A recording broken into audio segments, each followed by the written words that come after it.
Bonjour et bienvenue dans Milkshaker, le podcast qui agite les idées reçues sur l'allaitement. Je suis Charlotte Bergerot-Palisco, la maman d'un petit garçon de 3 ans et ostéopathe spécialisée en périnatalité. J'accompagne les femmes et les enfants à différentes étapes, dont entre autres la mise en place d'un allaitement serein, en aidant les bébés à téter correctement. Ce podcast, je l'ai imaginé pour vous offrir des témoignages variés, des expériences de familles qui ont allaité plus ou moins longtemps et avec plus ou moins de facilité. Ici, vous découvrirez l'allaitement sous toutes ses coutures. Vous pourrez aussi vous informer auprès de professionnels, tous spécialisés dans le domaine, pour vous apporter, lors d'épisodes experts, les informations les plus justes et savoir comment vous orienter en cas de difficulté. Mon objectif est simple, offrir ces informations à toute mère, famille et tout professionnel qui souhaite se renseigner sur le sujet. Que chacun puisse faire ses choix de façon éclairée et casser les idées reçues qui circulent pour vous rendre l'allaitement plus accessible, plus facile, normal, banal même, et ce, qu'importe vos envies et votre projet. Ce qui aide ces informations à se diffuser pour que le plus grand nombre puisse en bénéficier et qui permet à Milkshaker de continuer de s'agiter, c'est vous, par vos partages autour de vous, sur les réseaux, vos écoutes, mais aussi vos notes ou étoiles sur les plateformes d'écoute. Alors je vous serai très reconnaissante de prendre une minute pour soutenir ce projet. Et maintenant, place à l'épisode. Cette histoire de candidose mammaire commence à durer, mais je vous préviens tout de suite, c'est aujourd'hui que cela s'arrête car on a la solution. Et la solution, c'est la naturopathie. La naturopathie, c'est modifier ton alimentation, tes apports, ton hygiène de vie et éventuellement te filer un coup de pouce avec des compléments alimentaires pour t'aider à résoudre une problématique de santé. Et pour la candidose mammaire, ça va trouver tout son intérêt. Et oui, on n'y penserait pas au premier abord, mais ce qu'on mange va permettre aux champignons de faire la fête en paix, ou alors de mourir de faim et de te laisser tranquille.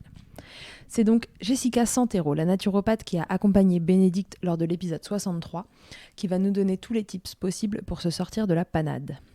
Spoiler, on va arrêter de manger des gâteaux toute la journée, mais, on n'aura plus mal au sein et on pourra allaiter en toute sérénité. Je te souhaite une belle écoute. Salut Jessica, bienvenue dans Milkshaker. Bonjour Charlotte, merci de m'accueillir. Avec grand plaisir Jessica. Est-ce que d'abord pour commencer tu peux te présenter pour les gens qui nous écoutent, nous dire ce que tu fais dans la vie D'accord, pas de souci. Alors, donc moi c'est Jessica, j'ai 29 ans, je suis maman d'une petite fille qui a 1 an et je suis notamment naturopathe et également accompagnante en parentalité et future doula. Ok, très bien. Alors, je pense qu'il y a plein de gens qui nous écoutent et qui ne savent pas ce que c'est qu'être naturopathe. Ouais. Et moi, je connais un peu parce que dans le centre où je travaille, on est accompagné d'une naturopathe et on travaille en pluridisciplinarité avec elle. Mais je trouve que ce serait bien d'abord de remettre un peu les idées en place, quoi, et de demander qu'est-ce que c'est que la naturopathie comme métier, à quoi ça sert, qu'est-ce que c'est vos moyens d'action. Alors, la naturopathie, en fait, au sens très très large du coup, on va venir accompagner les gens, les clients qui nous sollicitent, notamment d'un point de vue de leur hygiène de vie en général. Ça peut aller du très large problème d'équilibre, on va dire, entre la vie personnelle et la vie professionnelle, à la pathologie. On va vraiment couvrir tout le champ des possibles. Moi, dans mon cas, je suis plutôt spécialisée grossesse, postpartum, bébé et du coup allaitement. Ok, très bien. Donc voilà, donc c'est vrai que j'ai plutôt ce type d'accompagnement, mais de manière très générale, oui, on est vraiment là pour accompagner les gens, les aider en fait à faire le chemin. On n'a pas vocation à faire à la place d'eux, mais Ouais. notre but c'est de donner les clés et qu'à terme on n'ait plus besoin de nous. Donc du coup, quel type de problématiques arrive dans vos cabinets? En voyant d'abord large et puis après tu nous parleras plus spécifiquement de la périnatalité. Donc de façon très large, en fait, on va vraiment accompagner les maux du quotidien. Ça peut être le stress, la fatigue, la digestion ou même l'équilibre émotionnel, l'équilibre entre la vie de famille, la vie professionnelle. Donc voilà pour les problématiques assez larges et plus spécifiquement, moi dans la périnatalité, je vais être déjà sur la phase de préconception où je vais pouvoir accompagner qu'on soit sur un parcours difficile ou non d'ailleurs. Mais je pense notamment à des PMA, à des problèmes d'infertilité, de SOPK, d'endométriose, tout ça. parce qu'il y a beaucoup, beaucoup à faire en plus. C'est toujours du plus, donc c'est toujours bon à prendre. Pendant la grossesse, on va essayer de venir soulager au maximum les maux qu'il peut y avoir, notamment les nausées, la fatigue. Premier trimestre, troisième trimestre. Essayer de préparer le corps et l'esprit aussi à l'accouchement, à la naissance, l'enfantement. Et en postpartum, on va essayer de, de venir jouer au niveau des hormones. Et Mm. là, c'est la porte ouverte au grand changement, au grand chamboulement. Voilà. D'accord. Et alors, par quel moyen d'action vous agissez? Parce que moi, je sais que tu vois, quand j'envoie les patientes chez la nature, je dis les patientes parce que je vois beaucoup plus de femmes que d'hommes, désolée s'il y a un homme qui passe par là. Parfois, vous vous perdez au cabinet, mais c'est de plus en plus rare. Donc, je vois beaucoup, beaucoup de femmes et d'enfants. Quand j'envoie les patientes chez la naturopathe, très souvent, elles me disent, qu'est-ce que c'est la naturopathie? C'est des gens qui donnent des plantes. Et je dis, non, c'est un peu plus complexe que ça. Par quoi vous agissez? Moi, je sais que la naturopathe au cabinet, elle dit, le plus important, c'est l'assiette. Et après, les compléments alimentaires, tout ça, c'est vraiment la béquille en plus. Voilà, c'est très, très secondaire. En fait, en tant que naturopathe, on va déjà regarder la personne dans son ensemble. On va pas que s'attarder sur un élément ou sur la raison pour laquelle elle vient nous voir. On va vraiment regarder son rythme de vie, ses besoins, ses envies, ce qu'elle aime faire de manière générale. Et derrière, on va l'accompagner pour qu'elle trouve son équilibre déjà dans sa vie personnelle, donc sans rien changer. Ça peut être ne serait-ce que ouvrir la fenêtre 5 minutes par jour ou aller Mhm. marcher 15 minutes le soir en rentrant du travail. Des choses qu'on ne faisait pas forcément avant, mais qui vont avoir un intérêt derrière. Après, on va regarder toute l'histoire de la personne aussi dans son ensemble, parce que ce qui nous a amené à ce qu'on est aujourd'hui, c'est ce qui s'est passé hier. Mhm. Donc ça, c'est vraiment très, très important. Et oui, bien évidemment, on va regarder tout ce qui est sommeil et assiette, puisque voilà, il y a une grosse, grosse part de la santé qui se joue dans l'assiette. Mhm. Et une bonne assiette, c'est un bon microbiote, et un bon microbiote, c'est un équilibre derrière. Voilà. Est-ce qu'on ressort systématiquement en buvant du jus de légumes? Non, si vous aimez le jus de légumes, on peut trouver des super recettes. Personnellement, je suis pas fan du jus de légumes, donc c'est pas ce vers quoi je vais me tourner en priorité, de la même manière que, on va pas fournir une liste, interminable, de compléments alimentaires, parce que, la complémentation pour la complémentation, en soi ne sert à rien, puisque le corps ne va pas tout stocker et va beaucoup éliminer. Et donc on Ok. élimine par, les émonctoires, notamment la transpiration et l'urine, donc c'est un petit peu dommage. Bon, d'accord. Donc du coup, vous regardez la personne dans son intégralité, ses habitudes de vie, est-ce qu'elle fait du sport, est-ce qu'elle fait pas du sport, comment elle mange, la problématique pour laquelle elle vient, est-ce qu'il y a un terrain inflammatoire, pas inflammatoire. Je sais que la micro-inflammation, c'est quand même un cheval Ouais, de combat pour essayer de la combattre en régulant justement le microbiote parce que tout c'est passe par ça, là. Et comment finalement avoir un corps et un esprit, mais vous passez beaucoup par le corps, le plus sain possible. c'est ça, tout à fait. Très bien. Et donc du coup, quid de la naturopathie et la candidose alors? Parce que la consultante en lactation qui est passée avant toi dans l'épisode expert a quand même un peu, tu vois, sillonné le chemin, si on peut dire ça comme ça. Alors, ma journée a commencé très tôt aujourd'hui, donc si je ne trouve pas mes mots, c'est normal. Pas de panique, utilisez des trucs voilà, complémentaires, des trucs qui se remplacent si vous voulez. Peut-être les bons mots ne sortiront pas au bon moment, mais pardonnez-moi. En tout cas, elle a pas mal voilà, sillonné le chemin, va-t-on dire. Et elle nous a clairement dit que quand même, quand il y avait une candidose qui commençait à s'installer, il fallait franchement aller voir côté microbiote ce qui se passait et que l'intérêt de la naturopathie dans ces cas-là n'était plus à démontrer. Alors du coup, explique-nous, enfin, avec tes mots à toi de naturopathe, comment tu vois la candidose mammaire, mais la candidose Oui. peut-être en général, et du coup, comment, vous, en tant que naturopathe, comment ça peut me venir à l'idée d'aller consulter un naturopathe pour une candidose? Oui, là, je vais plutôt parler de ma pratique parce qu'on a toutes des pratiques, différentes. Ouais. Quand on vient me voir pour un problème de candidose, la première chose que je vais faire, c'est creuser. Creuser très, très loin parce que, oui, On oui, creuse. On va on déterrer les creuse. champignons, je vous le dis. Exactement, parce qu'on se rend compte que, même si, par exemple, on va avoir, des symptômes qui sont apparus dans les, 1 semaine, 15 jours, 1 mois, 6 mois, et ben, on peut remonter très, très, très loin et pas en termes de mois, souvent c'est même en termes d'années. Ouais.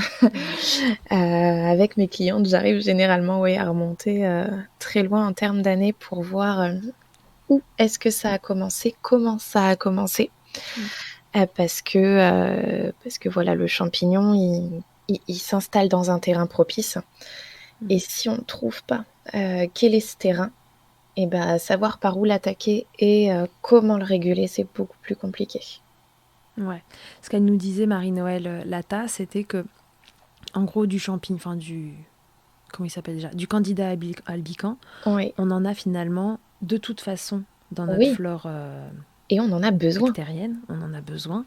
Et le problème, en effet, c'est quand ça se déséquilibre et que du coup, ça laisse la place aux candidats pour se développer. Donc moi, j'ai utilisé l'image dans l'épisode du parking, en fait, où normalement, il n'y a que des bonnes bactéries, c'est toutes les voitures.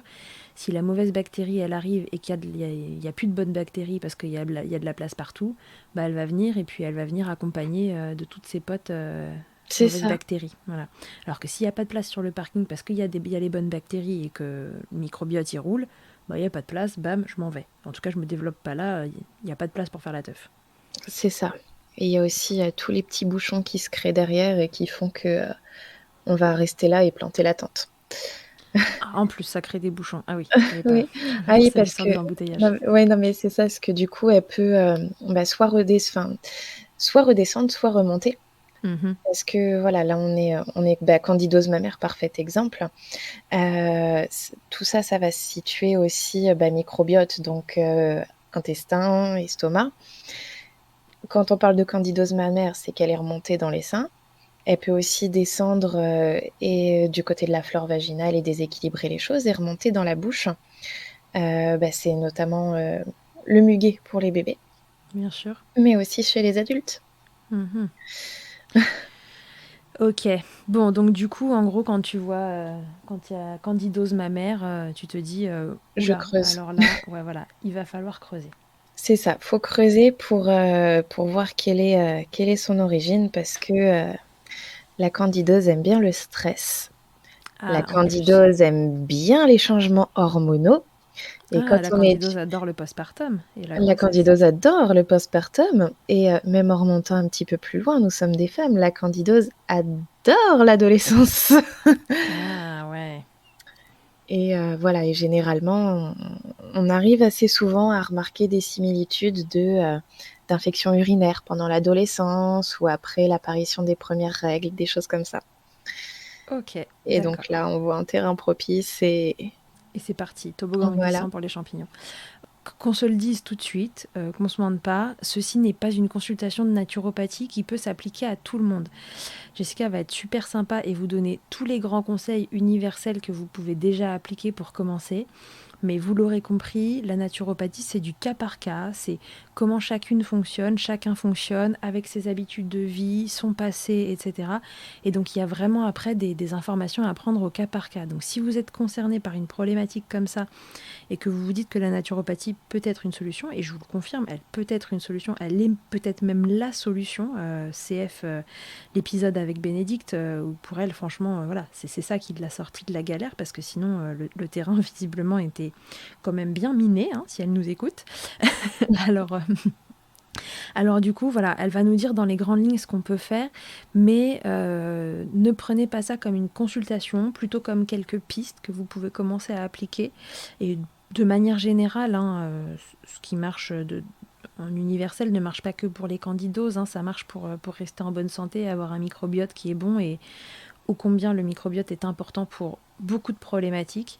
Mais voilà, le cas par cas, c'est prenez des consultations, consultez des professionnels dans votre coin qui pourront suivre parce que c'est pas toujours non plus en une consultation que tout se règle.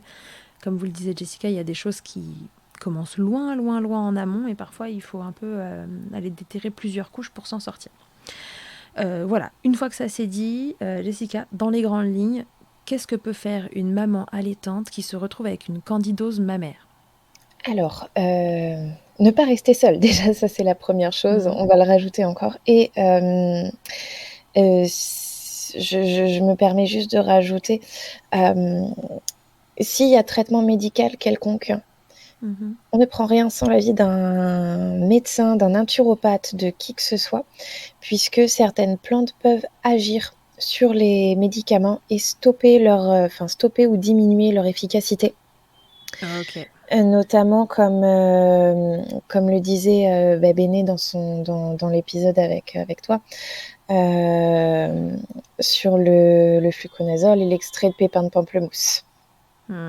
Ouais, tout à fait. Ouais, de toute façon, l'extrait de pépins pamplemousse, le pamplemousse en général est reconnu pour Voilà, un peu diminuer les effets des médicaments. Et typiquement, l'extrait de pépins de pamplemousse, c'est un truc qu'on donne justement autour d'une candidose pour démarrer un truc voilà, naturel. et qui est pas suffisant en lui-même. Ok, oui, donc du coup, déjà, de façon générale, on ne commence pas à prendre des plantes en même temps que son traitement Non, médicamenteux. Voilà, on fait ça avec l'avis d'un professionnel parce que si on cumule tout, finalement, on peut se tirer une balle dans le pied. c'est ça, tout à fait. Ok, donc ça déjà c'est une première grosse info. Donc j'ai une candidose, ma Voilà. mère. Retournons-y, qu'est-ce que je peux faire? Alors, déjà, ça a été dit, je vais devoir le reconfirmer. Je suis désolée, il va falloir limiter la consommation de sucre. Ah bah oui, non mais ça c'est la grande base, hein. Si vous consultez un naturopathe, Voilà, sachez que les Kinder Bueno et tout ça, c'est loin derrière vous, ça y est, c'est c'est ça. fini. Après, on a quand même conscience que le sucre, c'est le carburant du corps Mhm. et que sans sucre, le corps, il tourne pas. Ouais. Donc, on va pas tout stopper. On va vraiment limiter et essayer de garder des bons sucres, de la bonne qualité. Parce que, et surtout en postpartum, on y revient, candidose mammaire, Mhm. ça veut dire que techniquement, il y a eu un enfant pas très loin. Ouais. On a besoin d'énergie. Et Parce oui. que voilà, déjà les nuits sont pas forcément top top, mais alors si en plus on nous prive de notre carburant, et puis on le sait, hein, un petit peu tout en postpartum, on a envie de sucre, on a besoin de sucre. Ouais, moi j'étais choc à pic, ça m'était revenu. Je mangeais des Ouais, chocs à pic. c'est ça. Hmm. Mais Euh, enfin, en tout cas, c'est pas génial de manger des chocs à pic si non, vous avez une candidose mammaire. voilà. Donc du coup, quel sucre on enlève? Donc c'est les sucres raffinés. Oui, Est-ce qu'on peut rappeler ce que c'est que les sucres raffinés? alors c'est tous les sucres qui vont avoir été fortement transformés, Mhm. notamment tout ce qui va être sucre blanc, parce que c'est pas blanc de base. Ouais. Tout ça, tous les produits également, tout ce qu'on va appeler les produits transformés, donc les produits préparés, les gâteaux industriels, tous Mhm. les produits en fait dans lesquels on ne peut pas, si je peux dire, contrôler la quantité de sucre qu'on a mis. Ouais. On va également limiter tous les sucres rapides à haut indice glycémique. Donc l'indice glycémique, en gros, c'est pour vulgariser ça de manière très simple, Mhm. c'est la quantité de sucre qu'il y a dans quelque chose de sucré.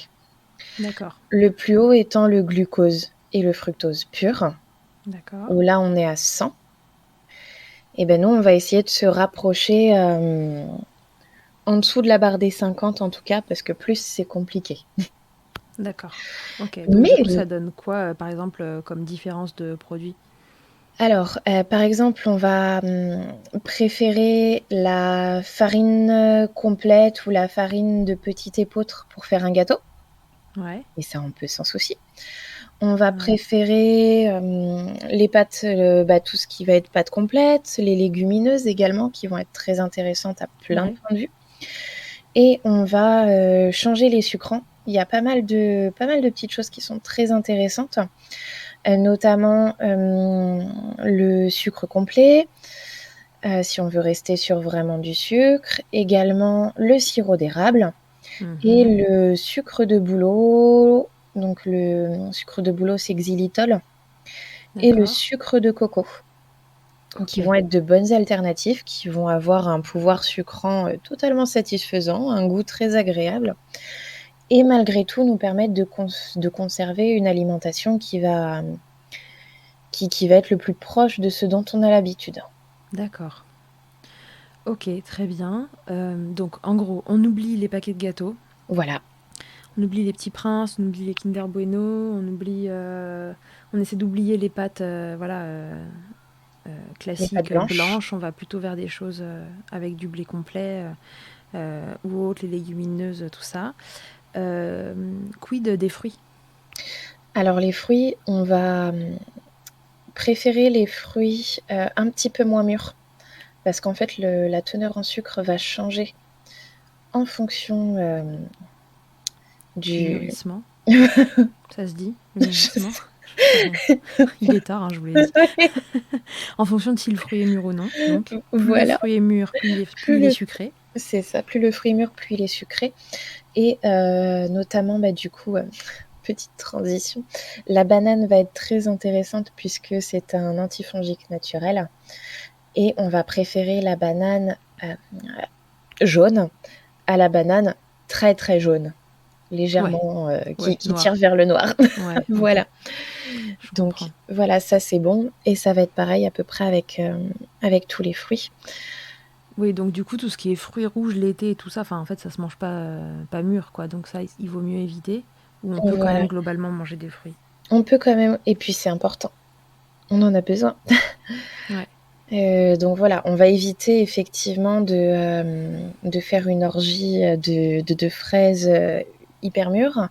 Par Mhm. contre, notamment, là où on arrive en plus à la bonne saison, les abricots, ça va être très, très intéressant parce que ça a un faible indice glycémique. D'accord, Donc OK. ça, les abricots, on C'est peut y aller, il y a OK. pas de souci. Donc c'est quoi si on peut donner quelques fruits comme ça qui ont un indice glycémique qui est bas, pour pouvoir s'orienter? La banane, donc c'est bien et en plus voilà, on le redira après, il y a des propriétés antifongiques donc ça a vraiment, son intérêt. Qu'est-ce qu'on peut manger d'autre? L'abricot, la banane, les pommes, c'est comment? Les pommes, les pommes, c'est pareil, on va préférer, certaines pommes à d'autres. D'accord, La golden, par exemple, va être très sucrée, OK.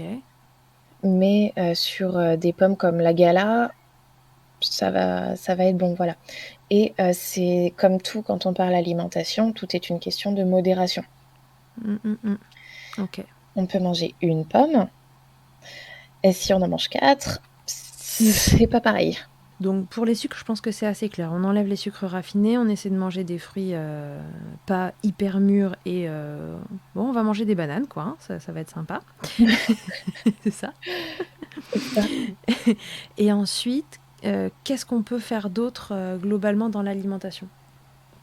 Alors, dans l'alimentation et ça va être aussi de manière très générale, on va essayer de conserver au maximum l'équilibre alimentaire. Du coup, on va veiller à avoir suffisamment de glucides, de protéines, de lipides et on va essayer, d'éviter tout ce qui est alimentation inflammatoire Mmh. et donc on va également limiter tout ce qui est, les alimentations à levure, hein. On va éviter, de rajouter encore un peu de champignons là-dedans.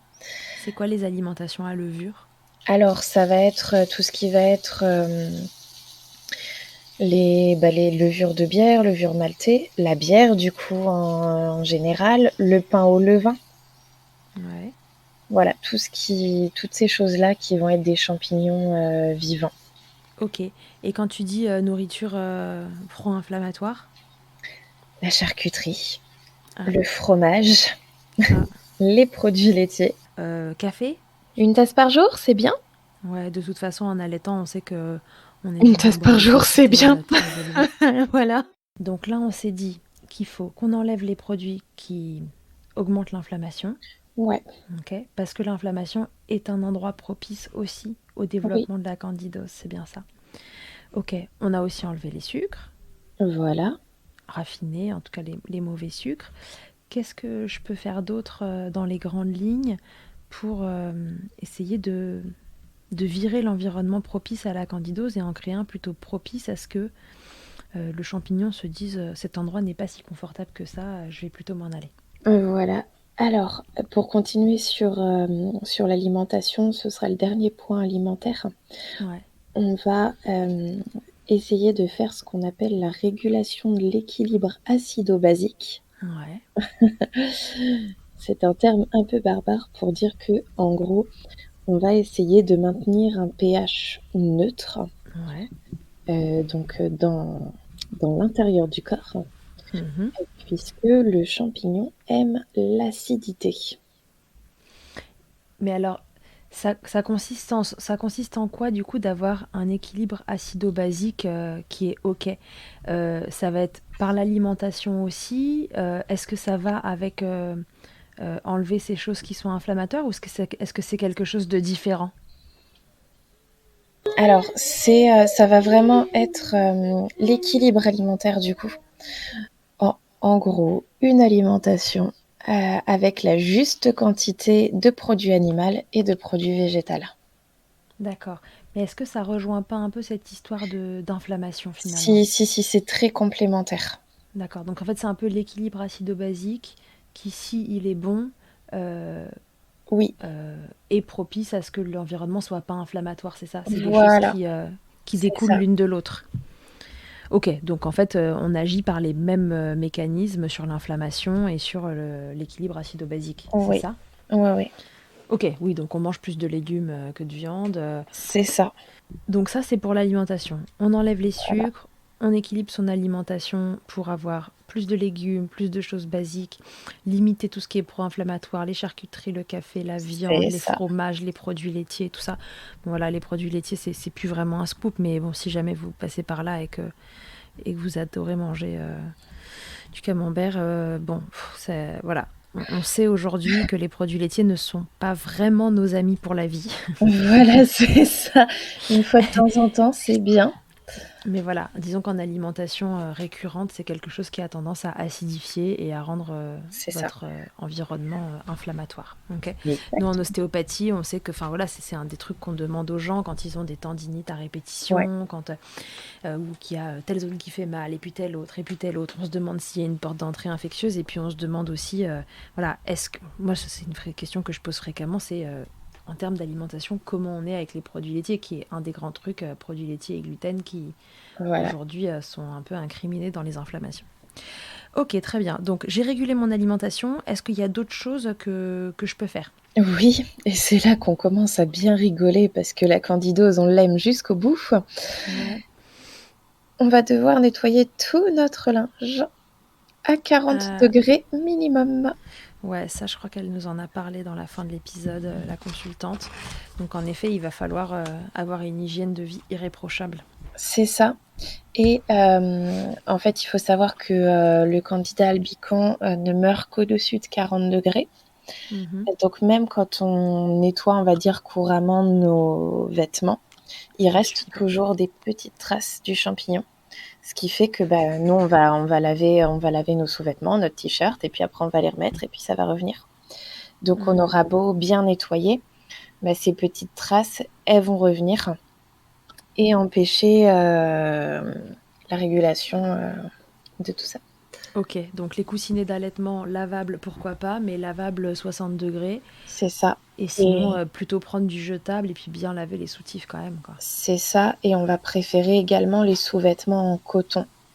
Ouais, Enfin, haut et bas, hein, de toute façon, on va toujours préférer les sous-vêtements en coton. d'accord. Et on Parce que va, le champignon se développe moins sur le coton, coton sur peau ou synthétique sur peau. Le synthétique, ça fait transpirer et tout ça, c'est ça? c'est ça. C'est ça. En fait, ça va mieux évacuer tout ça. Et quand je dis tout le linge, c'est vraiment tout le linge. Mhm. Parce que même le t-shirt qu'on n'a pas porté depuis un an, potentiellement, il peut y en avoir un petit peu dessus. Ah oui, d'accord. Oui, oui. Ouais, Et donc là, c'est grosse, grosse galère d'hygiène, quoi. c'est ça, c'est grosse, grosse galère. C'est un petit peu, je pensais à ça, la comparaison, c'est comme se débarrasser enfin, de punaises de lit. Oh, ouais, l'enfer, ça m'est arrivé, c'est l'horreur. Et c'est ça, et t'es obligé vraiment de tout, tout, tout laver. Et ben là, Mm. c'est pareil parce que ça va être la petite trace, le vêtement pas bien lavé ou qui est resté dans un coin et ça peut faire revenir et provoquer une nouvelle poussée en fait. Ok, donc du coup, les vêtements qu'on met sur soi, Le linge nos de maison, coussinets d'allaitement, voilà, le linge de maison, les draps, les serviettes, j'imagine, en fonction de ce qui c'est ça. est en contact. Drap, serviette, gants de toilette. Ok, et donc ça, faut laver quotidiennement? Alors pas forcément. En fait, on va faire un premier gros nettoyage, on va dire, Mhm. histoire de tout virer. Et après, dans le cas de la candidose mammaire, on va essayer de rester au sec. Ouais. Donc, concrètement, après la tétée, si c'est mouillé, il faut se changer. Mhm. Et que ce soit les sous-vêtements ou le t-shirt, le pull, tout. Et sinon, oui, il va falloir changer de sous-vêtements tous les jours, voire même 2 fois par jour. Et c'est pareil pour le t-shirt. En fait, on ne va pas remettre quelque chose qui a potentiellement été souillé sur une peau propre. D'accord. Ok, très bien. Ouais, donc il y a vraiment un gros sujet sur l'hygiène pour pas s'auto-réinfecter en fait pendant qu'on C'est traite. ça. C'est ça. C'est ça. Et le petit plus, c'est de mettre soit un petit peu de vinaigre blanc, Mhm. soit un petit peu d'extrait de pépins de pamplemousse directement dans la machine à laver. Ah d'accord. Ok, très bien. En quantité? Non, Enfin, non, non, vinaigre c'est... blanc, peu importe, j'imagine, parce que de toute façon c'est anti-calcaire et tout, ça n'a pas de souci. Mais l'extrait de Voilà, pépins de pamplemousse, je mets quoi comme quelques quantité? gouttes. D'accord. Ça peut être 4-5 gouttes, c'est suffisant. C'est vraiment Ok, très bien. pour assainir. Concernant l'extrait de pépins de pamplemousse, parce que la consultante en parlait dans l'épisode précédent, il y a quelqu'un qui a commenté le post et qui a dit qu'il y avait certains extraits de pamplemousse qui étaient bien et d'autres qui étaient pas bien. Est-ce que tu rejoins ça ou Euh, est-ce que tu en conseillais en particulier? non, j'en conseille pas un en particulier. Euh, on va effectivement préférer quelque chose de traçable et suivi, on va dire. Ouais.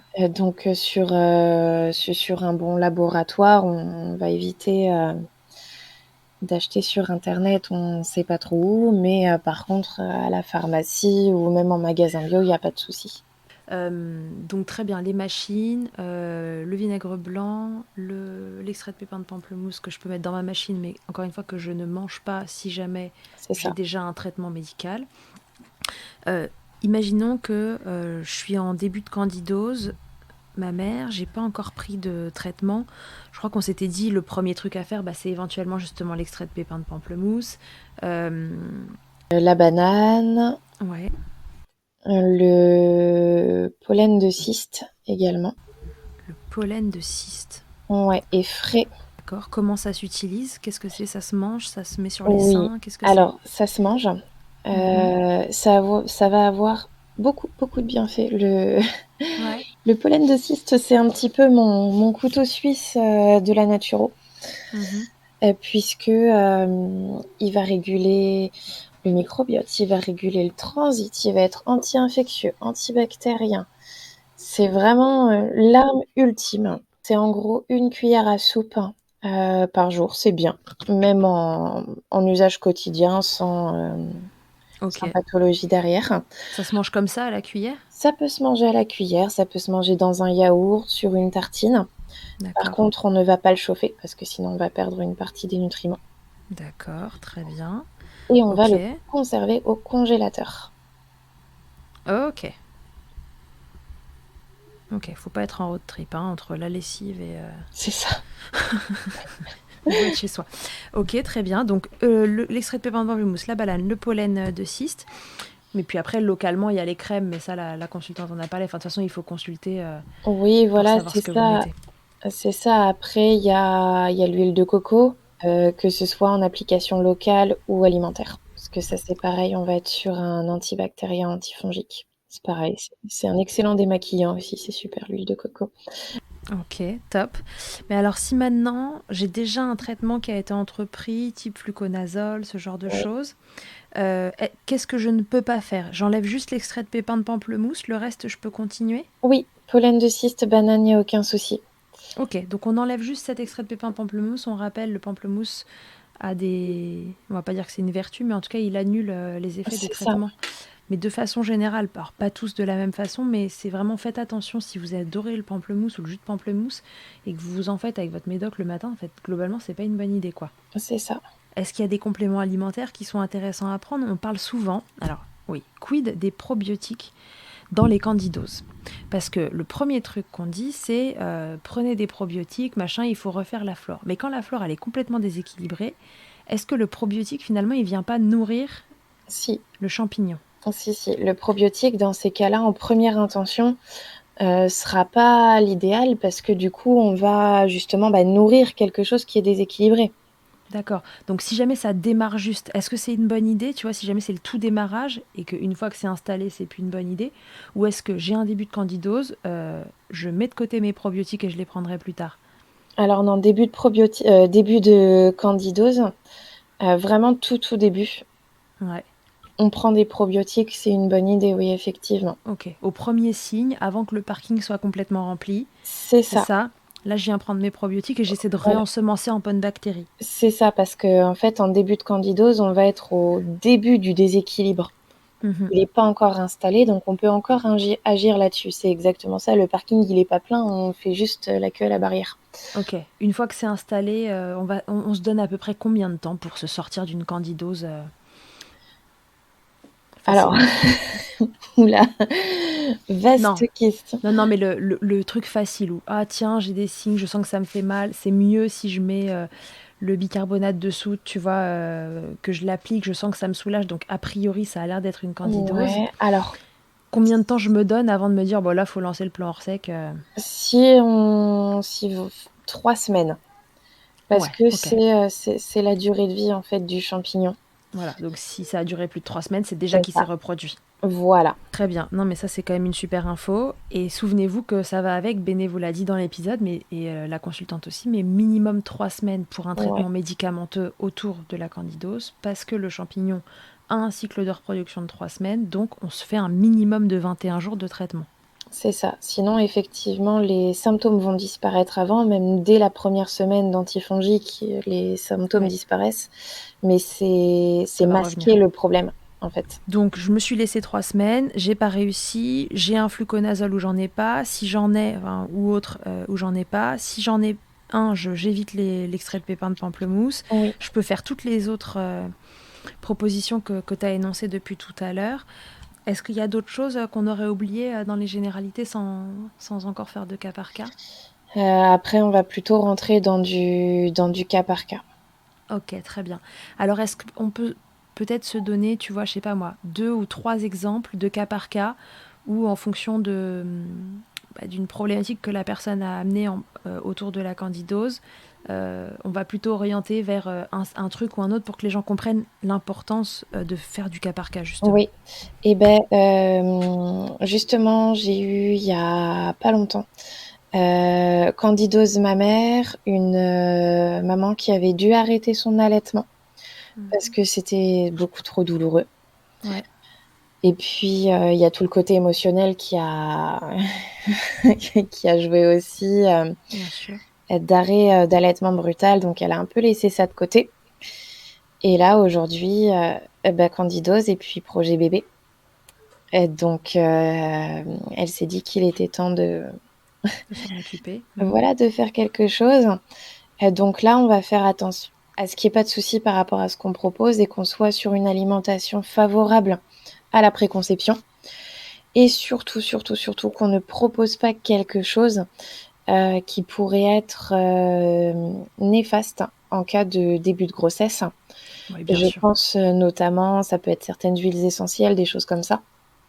Mhm. Ou dans ces cas-là, on va faire, ou certaines plantes même, où on va faire très attention d'adapter pour pas, pour donner un exemple concret, dans ces cas-là, je vais pas proposer de mélange de plantes à base de sauge. Mhm. Parce que en cas de début de Ouais. grossesse, ça pourrait être très très problématique. Oui, parce que la sauge a un effet sur la production d'œstrogène, hein, c'est ça? Voilà, c'est ça. Mm. Et ça peut mettre un terme en fait prématurément à une grossesse.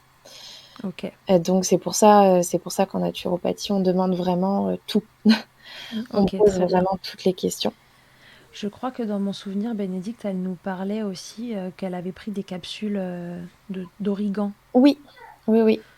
Ouais, ça, c'est compatible avec l'allaitement. Donc, dans le cas d'une candidose mammaire, est-ce que c'est un conseil qu'on peut donner de façon générale ou est-ce que non, c'est du cas par cas et que tu l'avais donné à Béné dans son C'est cas à elle? Oui, alors c'est du cas par cas parce qu'en fait, il y a plusieurs associations à faire avec le pépin de pamplemousse pour augmenter l'efficacité.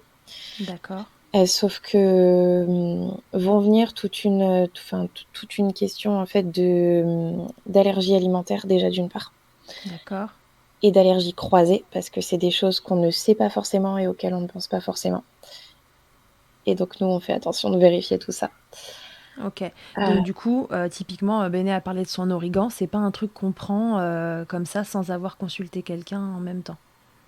Pas en première intention, non, surtout que là, on parle de capsules d'huile d'origan. Mm. Donc, il faut bien être sûr qu'il n'y ait pas non plus de contre-indication avec d'autres particularités physiques ou d'autres pathologies. Ouais, d'accord. Donc là, c'est du cas par cas. Ok, très Voilà. bien. Un autre cas particulier ou Cas intéressant en plus récemment, j'ai eu une cliente qui non seulement avait beaucoup de mal à cuisiner, mais en plus ne mangeait pas assez. Donc, qui dit alimentation pas suffisante, dit métabolisme aussi un petit peu à l'arrêt et qui stocke. Mhm. Ah oui. Donc, il a fallu non seulement travailler sur la candidose, mais aussi, surtout le stockage, notamment, parce que le gros souci, c'était les glucides, et notamment le stockage de glucides que fait son corps, et puisqu'il en a pas assez. Et oui, oui, bien sûr. Parce que Mm. voilà, le corps, quand on le prive de quelque chose, et qu'il y en a un petit peu qui rentre, il est pas bête, le corps. Il se dit, Ah ouais. ça, j'en ai pas souvent, je le garde pour plus tard. Ouais. Et donc là, De... sucre, et et quand on stocke du sucre et qu'on veut limiter le sucre, c'est Mm. compliqué. Ouais, ouais. Et puis voilà, petit nota bene du non-intérêt des régimes très restrictifs parce C'est que, ça, alors soit vous le tenez toute votre vie et bon, c'est voilà, ça. pourquoi pas. Mais en général, ça ne tient pas toute une vie. Et au moment où vous recommencez, votre corps, il se dit, oh là là là là, ça Mm. faisait bien trop longtemps que j'avais pas goûté à ça. Et apparemment, elle est capable, oui, il est capable de m'en repriver. Je vais faire bien des petites réserves just in case. C'est ça, ça et Donc on évite. les régimes trop rapides ou sans phase de stabilisation derrière. Ouais, ouais, ouais. Ok. Bon, très bien. Est-ce qu'on s'est tout dit ou est-ce qu'il y a d'autres choses qu'il faudrait rajouter sur ce qu'on peut faire de façon générale? Si, un autre, on en a un petit peu parlé tout à l'heure. Euh, la candidose va aimer le stress. Ouais. Le stress et la fatigue. Mhm. Donc on va essayer au maximum, même si je sais ô combien c'est dur en postpartum, Ouais. de se réveiller, enfin de se reposer et de passer le relais. Et puis, enfin, on va vraiment essayer de chercher du soutien partout, que ce soit même pas forcément le coparent, ça peut être la famille, ça peut être les amis. Des fois, juste une bonne douche chaude, une balade de 10 minutes seule dehors, c'est salvateur. Ouais, ok. Donc c'est vraiment essayer de prendre soin de soi et de son Voilà, mental. Enfin, c'est une grande base de toute façon de toutes les pathologies, hein, si vous voulez vous remettre. c'est ça. Et moi, je sais que en fin de consultation, en fait, j'envoie à mes clients une fiche conseil qui résume tout ce qu'on s'est dit et où je note après une période de réflexion, histoire de bien remettre mes idées en place, tout ce que moi je peux leur conseiller à leur cas particulier adapté. Mhm. Et je mets toujours même une ou deux petites séances de méditation, des choses comme ça. Et j'en ai une express où c'est juste 5 inspirations, expirations. Ça peut se faire très facilement, même dans les transports en commun, aux toilettes, dans la voiture. Mais ça fait du bien. Ouais, la respiration, C'est ça. la base, la cohérence cardiaque. Ok, très bien. Donc on prend soin de soi. On a quelques tips, type banane, pollen, huile de coco, toutes ces choses-là qu'on peut prendre pour accompagner l'extinction du champignon. C'est ça. Et puis surtout, on fait bien attention à son alimentation. On retire les sucres qui nourrissent, on retire toutes les levures, les bières, les choses comme ça qui aussi viennent nourrir. On évite les probiotiques dans un premier temps. On n'est pas allé au bout de cette histoire de probiotiques Oui, d'ailleurs. C'est ça qu'on a oublié là entre-temps. On s'est comment oui. on dit, évadé. Éloigné de tout ça. Il n'y a pas un mot qui passe ce soir. C'était pas le mot que je cherchais, mais c'est pas grave. Donc on s'est dispersé. Voilà, on s'est Oui, dispersé à propos de notre histoire de probiotiques. Donc je peux en prendre au tout démarrage. oui, En gros, pendant les 3 premières semaines, quand c'est pas trop vilain. Si ça dure plus de 3 semaines, je vire les probiotiques. c'est ça. C'est ça, parce que probablement que, en fait, là, je suis en train plus de nourrir le truc que de remplir mon parking. Voilà. Par contre, à quel moment, parce que une fois que j'aurai éradiqué ce champignon de MERDE, à quel moment je peux reprendre les probiotiques? Quand vraiment j'ai fini mon traitement, justement, enfin, à quel moment, qu'est-ce qui va me donner le signe que là, il faut par contre que je refasse ma flore pour justement re-remplir le parking de bonnes bactéries? Alors, ça va se diviser, on va dire, en 2 étapes. Soit on a un traitement antifongique médicamenteux, auquel cas on attend d'avoir fini entièrement le traitement Ouais, pour reprendre les probiotiques.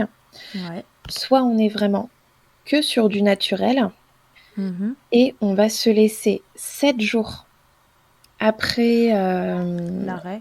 non, après le début en fait de la prise de quelque chose, Mhm. pour voir si ça commence à diminuer et on rééquilibre, ou si ça ne bouge pas et on attend la fin. Admettons, aujourd'hui, là, je commence la banane et le pollen de cyste. Mhm. Je me laisse 7 jours. Dans D'accord. 7 jours, je vois s'il y a du mieux ou pas. Mhm. Donc, est-ce qu'on est sur quelque chose d'installé en profondeur? Si c'est installé en profondeur, il n'y aura pas de mieux en 7 jours. Ok, Donc, je continue. Soit il y ok. a vraiment un énorme mieux, j'ai plus de douleur, voilà. D'accord. Et là, on repasse un peu dans la phase 1 où c'est pas trop vilain. Voilà, et là, je rééquilibre. Et j'ai envie de dire, dans tous les cas, à la fin, une fois qu'on sait que c'est fini, probiotiques, histoire de tout bien remettre en place. Ouais, bien sûr, réensemencer votre flore C'est correctement ça. une fois que c'est terminé. Très bien. J'ai une question à propos de l'effet die-off Ouais. dont Béné nous a parlé dans son épisode. Le truc a l'air ultra impressionnant. Est-ce que tu peux nous expliquer le mécanisme de cette histoire? Alors, en gros, les champignons, et notamment le Candida albicans, aiment pas trop qu'on essaie de le déloger. Il est bien, Il a pas tort. il est bien installé, il a pas envie de partir. Donc il va faire en sorte que tu te sentes très très mal et que tu aies envie de tout arrêter pour tout remettre comme c'était avant. C'est vicieux, ces petites bêtes. Complètement. C'est pareil, ils aiment bien faire des petites, des petites surprises. C'est pour ça qu'on dit c'est 3 semaines, même si ça va mieux. Mhm. Parce que généralement, ils se disent ouh là là, attends, t'es en train d'essayer de m'éliminer, toi, ça va pas se passer comme ça. Je vais te faire croire que je suis plus là. Je vais te laisser tranquille 1 mois ou 2 et je reviendrai en fanfare. Ouais, mais par contre, pas si j'ai vraiment fait les 3 semaines de traitement. Non, si j'ai vraiment fait les 3 semaines de traitement, c'est bon. D'accord. Est-ce qu'il y en a qui font 3 semaines de traitement et qui malgré tout récidivent? Oui, Ouais, donc là, c'est vraiment que c'est très installé en profondeur. Et je crois que ça a été le cas de Béné, en fait. oui, C'est là qu'on a vraiment besoin de la naturopathie en fond pour que c'est ça. l'environnement ne soit pas propice à ce que ça revienne. C'est ça, et c'est toute une série de petits détails de est-ce que j'ai bien pris 3 semaines révolues en continu mon fongicide sans avoir un seul jour d'arrêt. Est-ce que Mm, j'ai pas loupé une prise? Parce que ça arrive à tout le monde. bien sûr. Nous sommes humains. Est-ce que j'ai bien fait attention au sucre, à tout ça? Est-ce que je me suis pas relâchée au bout de une petite semaine, 10 jours, en me disant bon allez, ça va mieux, c'est bon, je peux, voilà. C'est vraiment, c'est dur, hein. C'est, Ouais, ouais, je ça a mets l'air conscience. intense. Ah bah c'est intense. Je suis passée par là aussi. C'est 3 semaines qui sont pas simples à vivre. Ouais, bah, c'est Mais 3 semaines de détox en fait, en c'est ça, postpartum, au moment où c'est vrai que c'est pas forcément à ça qu'on a envie de c'est penser. On ça. a envie de bouffer nos chocs à pic tranquille et de se donner du sucre pour le cerveau. Voilà. Et voilà, on va pas se mentir, c'est pas hyper facile. Moi, pour avoir fait une détox aussi en Ouais. naturo l'année dernière, puis c'était une période où j'étais assez fatiguée, etc. Je sais qu'il y a eu un moment où j'ai vu ça comme ma charge mentale en plus, de pas C'est pouvoir ça. manger ce que je voulais, etc. Bon, et puis j'ai tenu quand même, et enfin ça m'a fait le plus grand bien, parce que c'est vrai que de temps en temps, ça fait du bien de remettre un peu les compteurs à zéro. Mais ne nous mentons pas, c'est vrai que c'est pas facile. Ouais. Donc, dans un premier temps, vous avez pas mal de choses à tester pour démarrer. Le fluconazole et les autres fongicides peuvent aussi être une Mmh. super solution. Donc, à voir avec un médecin qui doit vous Oui. prescrire ça. C'est pareil, on fait pas ça tout seul dans son coin. Et si ça marche pas, par contre, voilà. Et puis si ça met en péril votre allaitement ou je ne sais pas quoi et que la situation ne vous convient pas, sachez que vous avez une solution là-dedans, une vraie solution. La naturopathie, c'est pas un truc où on vous donne 3 plantes et Non. Inch'Allah, si ça marche, c'est vraiment quelque chose qui vient rééquilibrer votre corps en profondeur, votre microbiote, ce qui nous régule au plus profond. Enfin, ce qu'on bouffe, c'est vraiment l'essence qu'on donne à notre corps pour avancer. Donc, si vous mettez pas la bonne essence dans votre voiture, voilà, vous savez très bien ce que ça donne si vous prenez l'autoroute, quoi. C'est pas OK. Pas Au bout une d'un bonne moment, idée. ça lâche. Non, c'est pas une bonne idée. Et donc, nous, c'est un peu ce qu'on fait avec l'alimentation transformée qu'on a Mmh. et le fait que tout soit à dispo tout le temps. Non, et puis on n'est plus dans cette écoute, du besoin. Mm. Notamment, c'est des petits détails, mais c'est pas anodin. Quand certaines fois on se dit, «J'ai envie de chocolat, j'ai Ouais. envie de crevettes, j'ai besoin de viande». Tout ça, c'est un signal d'alerte du corps pour dire: «Attention, je manque de quelque chose». OK. Donc si on n'écoute pas le corps, et ben ça crée un déséquilibre. Et voilà, et du coup, pour en revenir à l'effet d'Ayoff, bah, voilà, concrètement, c'est la candidate qui envoie le signal pour dire, attention, le corps, t'es en train de me tuer, ça va pas. Donc, qui crée un énorme état grippal, euh, vraiment, vraiment pas agréable, Ouais. avec fièvre et tout ce qui va avec, hein, mais c'est le signe que ça fonctionne en fait. D'accord. Et Béné, elle disait qu'elle et Jules sortaient des trucs monstrueux en termes de, comment on appelle ça, de flatulence. Faut C'est le champignon évacuer, hein. qui meurt en fait et qui C'est s'évacue. ça. Ouais, c'est vraiment pas sexy. Mais donc voilà, c'est un fait. Par contre, c'est le signe que ça marche. C'est le Ah signe oui, qu'on est au bout de la galère là. tout à fait. Ça arrive systématiquement ou pas toujours? Non, ça arrive pas chez tout le monde. Sinon, ce serait trop simple. Enfin, c'est Bon, je sais pas. pas agréable, Non. mais tu sais, ce serait le signe du là, c'est bon, ça marche. Je suis Ouais. au bout là. Dans 48 heures, c'est fini. Dans 48 heures, je peux le manger, mon Kinder Bueno. Ou pas, ouais. Voilà, c'est ça. Très bien. Donc l'effet d'Ayoff, si jamais c'est pour les candidoses les plus profondes, celles qui sont installées depuis longtemps, j'imagine, où le champignon là d'un coup se dit voilà, il meurt en quantité en plus. Plus il y en a, plus c'est intense, quoi. Bon, j'ai l'impression que là, on s'est tout dit. En tout cas, on a déjà donné pas mal de pistes. Ce que je vous propose, si jamais vous avez l'impression d'être dans une situation où la naturopathie peut être un précieux allié pour vous, alors prenez une consultation personnalisée. Inspirez-vous déjà de ce qu'on a dit là. Mais ne jouez pas au petit chimiste Ouais, avec toutes ces histoires-là de compléments et autres, parce que c'est trop... Enfin voilà, ce qui est naturel n'est pas inoffensif non c'est plus, ça. de façon générale. Donc les plantes, c'est super, mais si c'est la base de la médecine, les plantes, donc c'est bien que ça traite. Voilà, c'est pas juste je prends ça, au mieux ça me fait du bien, au pire ça fait rien. Non, au pire ça peut aussi vous faire du mal. Donc on fait pas n'importe quoi, on se renseigne auprès de gens qui sont bien formés. Et voilà, les naturopathes le sont sur ces sujets-là et surtout ne vont pas s'intéresser qu'aux compléments alimentaires. Encore une fois, vont vraiment s'intéresser à votre assiette, vos habitudes de vie et pourquoi vous en êtes arrivé là où vous en êtes pour essayer de vous rééquilibrer en profondeur et de traiter toutes sortes de pathologies, des plus simples et d'un contexte de fatigue aux trucs plus compliqués, inflammatoires. Je sais que la naturopathe au cabinet, elle accompagne, pardon, les pathologies type polyarthrite rhumatoïde, les spondylarthrites ankylosantes, etc. Toutes ces maladies inflammatoires où si vous venez réguler à l'intérieur de vous ce contexte inflammatoire, en fait, vous allez arrêter de donner à bouffer à l'inflammation et vous irez mieux. Ok, bah écoute, merci beaucoup Jessica pour toutes ces informations. Et puis bah si jamais il y a d'autres questions qui sont générées par cet épisode, n'hésitez pas à nous les mettre en commentaire en dessous et puis on y répondra autant que faire se peut. Écoute, voilà, je te remercie encore pour avoir participé à cet épisode et puis je te dis à très bientôt. Eh ben, merci de m'avoir proposé de participer et à très bientôt. Avec grand plaisir. À tous et à toutes, à très bientôt dans Milkshaker. Que ce soit votre première écoute ou que Milkshaker vous accompagne régulièrement, merci beaucoup d'avoir écouté cet épisode. Si vous aimez ce podcast, je vous rappelle que vous pouvez donc le noter, vous abonner sur votre plateforme d'écoute et on peut se retrouver sur les réseaux @milkshakerpodcast pour échanger ensemble. Vous pouvez aussi retrouver tous les épisodes sur mon site internet charlotte-bergerot.fr et si vous me cherchez en tant qu'ostéopathe, pour vous ou pour votre bébé, vous pouvez me retrouver à Suresnes dans les Hauts-de-Seine au centre IG4U que j'ai créé en 2020. Vous y trouverez aussi une équipe de thérapeutes spécialisés dans la prise en charge de la femme et de l'enfant. Pour plus d'infos, rendez-vous sur le site IG4U, IG ça s'écrit YGY, et sur Doctolib pour la prise de rendez-vous. On se quitte en musique avec Emma et son titre Blinded, écrit et composé en collaboration avec Nemen.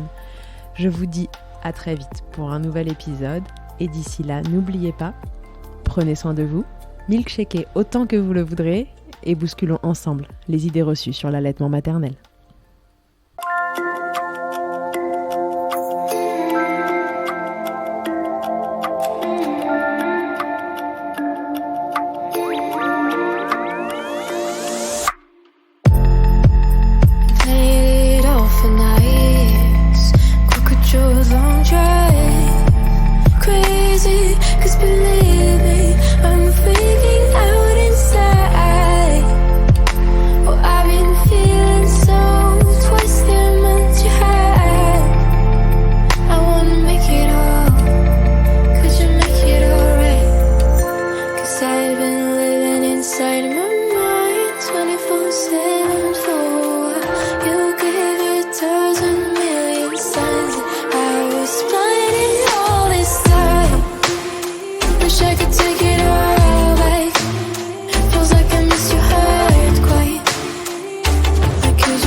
Turns out both of us will need to die.